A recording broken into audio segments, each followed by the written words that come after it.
Serial नथ रिश्तों की अग्नि परीक्षा में यहाँ पे बहुएं सोच रही हैं कि अब क्या किया जाए और ससुर जी को अब ये क्या सूझ गया, हम क्या करें, क्या लगाएं दिमाग। तो एक कहती है कि क्या मेरे पास बस दिमाग है, तुम लोग अपना लगाओ ना। यहाँ पे गोपी परेशान है, रोते हुए जा रही है तो सामने से टकरा जाती है और माफ़ी मांगती है। तो जिससे टकराती है वह गोपी को अपने भाई की तरह हंसा देता है। गोपी खुश हो जाती है और कहती है कि अगर मेरे भैया शिव होते तो आज आपके जैसे ही होते। वह कहता है मैं ऐसा ही हूँ, जब भी तुम्हें बुरा लगे तो मेरे पास आ जाना, मैं तुम्हारा मूड ठीक कर दूँगा।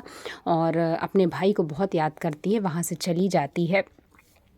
उसके बाद यहाँ पे बुआ जी आ जाती हैं और अचानक पंडित जी को देखकर कहती हैं कि आपको किसने बुलाया है। पंडित जी कहते हैं मेरे पुजारी ने उठाया था फ़ोन। उसका शक तीनों बहुओं की तरफ जाता है और वह चिल्लाने लगती हैं कि तुम्हें नाटक करने से चैन नहीं है। तभी गोपी पानी लेकर आती है पंडित जी के लिए और पीछे से ससुर जी आ जाते हैं बहुओं के। गोपी की जिसके साथ शादी हुई है वह कहता है मैंने बुलाया है बुआ जी, अगर आप चाहती ही हैं तो अब शादी जल्दी हो जाए, क्योंकि यह मेरी पत्नी की आखिरी इच्छा थी।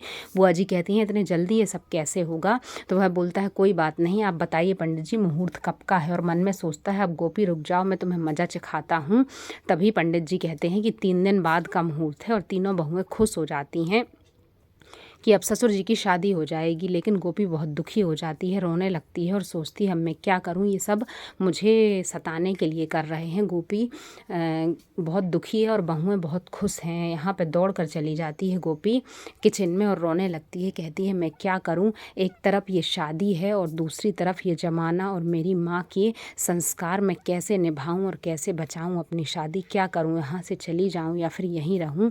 अगर इनकी शादी हो गई तो मैं कहाँ जाऊंगी। माँ ने कहा है कि सब निभाना चाहिए। कान में हाथ रख लेती है, उसे कुछ समझ में नहीं आता कि आखिर अब वो क्या करे और बहुत ज़ोर ज़ोर से रोने लगती है क्योंकि बहुत ज़्यादा परेशान